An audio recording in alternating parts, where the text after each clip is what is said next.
Hey everybody, so sorry that this video is a day late and I'm kind of nervously looking at the camera because for some reason the battery is saying it is basically dead even though I've been charging it.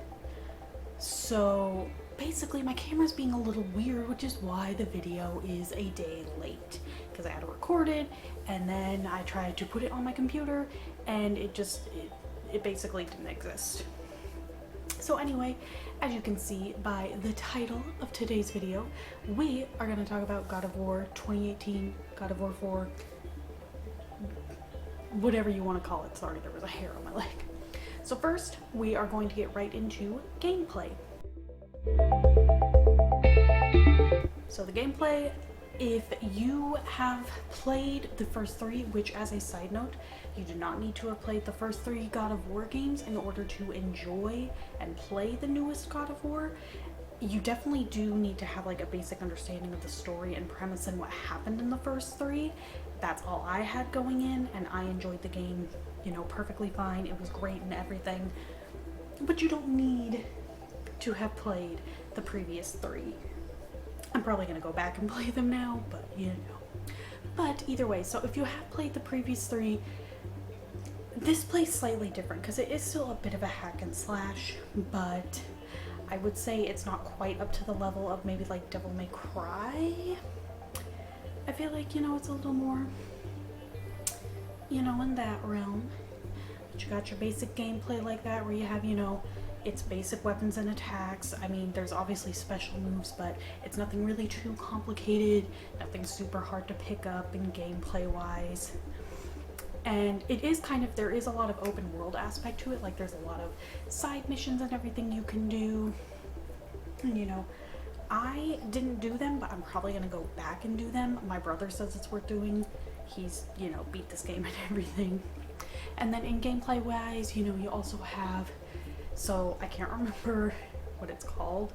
I just call it R3 kill, I think is what I've been calling it, because you have to press R3 in order to do it, and it's basically like a glory kill in like Doom Eternal.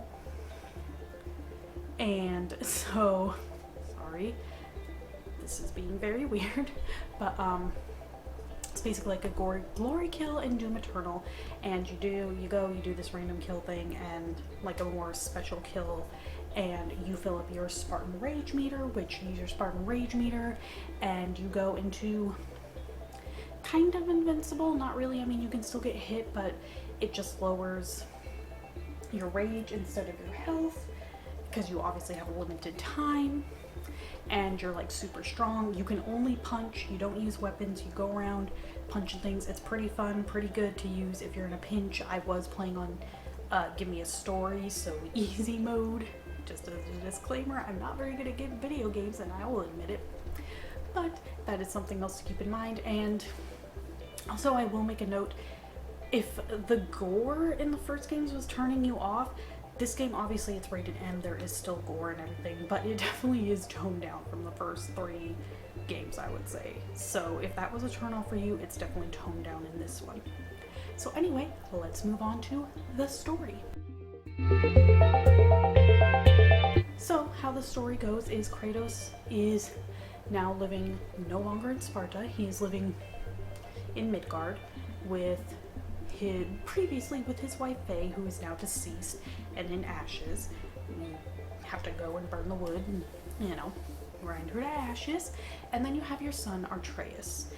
And Kratos tries to go out with his son, see if he's ready to go on an adventure and prove himself, because Faye, his wife, wants to have her ashes spread at the highest peak in Midgard. So Kratos wants to see, like, hey, can you handle this? Atreus, you know, kind of says he can't, so Kratos is like, okay, that's it, you're staying home and I'm doing this. You're not ready. But then a stranger comes to visit Kratos, who knows of Kratos' past, knows he's a god, knows he is from Sparta, and of course he hides Atreus, you know, in the house so he doesn't see or hear what's going on.